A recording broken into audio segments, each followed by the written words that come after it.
Today, I am asking the spirits to help us grow wild rice.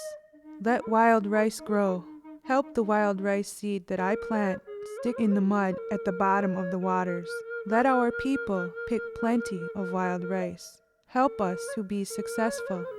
It is central to the migration story, the story that tells about the migration of the Ojibwe from the eastern seaboard to this area in search of the food that grows on water. And finding these rice beds in this part of the country, this part of the world, signified that the prophecies were satisfied, that they had come to their new homeland by finding this food. And that's another thing, it's the social aspect of the ricing that brings people, Indian people, together to share and laugh and tip over in their boats. But, do things like that.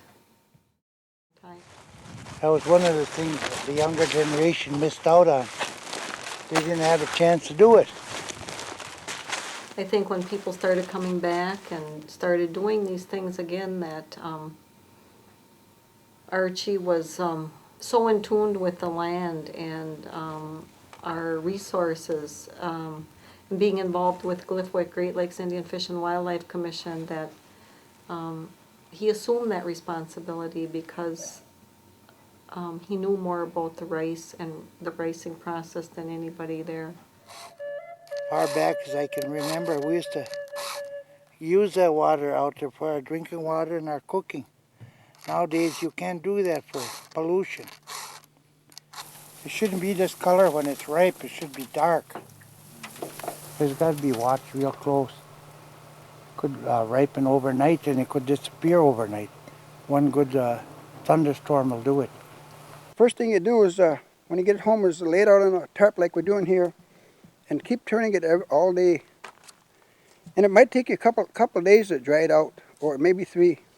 There you go. It's starting to smell good, huh? We're protesting because the University of Minnesota for a long time has taken an interest in wild rice, and the past 20 years they've been doing work to create the paddy rice industry, essentially.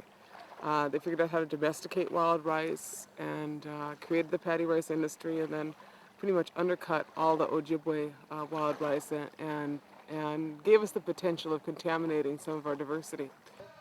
Well, I think what's at stake if wild rice disappears from Ojibwe culture, it's really the glue that holds together an enormous amount of tradition in all directions. Not only just the actual communal part of the harvesting itself and processing it, but also the identity of the people with this particular plant. It, in fact, was given to them by their legendary hero.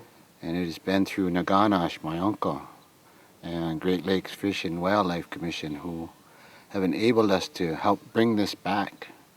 And I was out here today checking it out, and it's going good. It would be nice to see it all the way across over to the traditional village. But it is a good thing that we still have the Manoomin here at Lac Vieux des Air or at Nagani.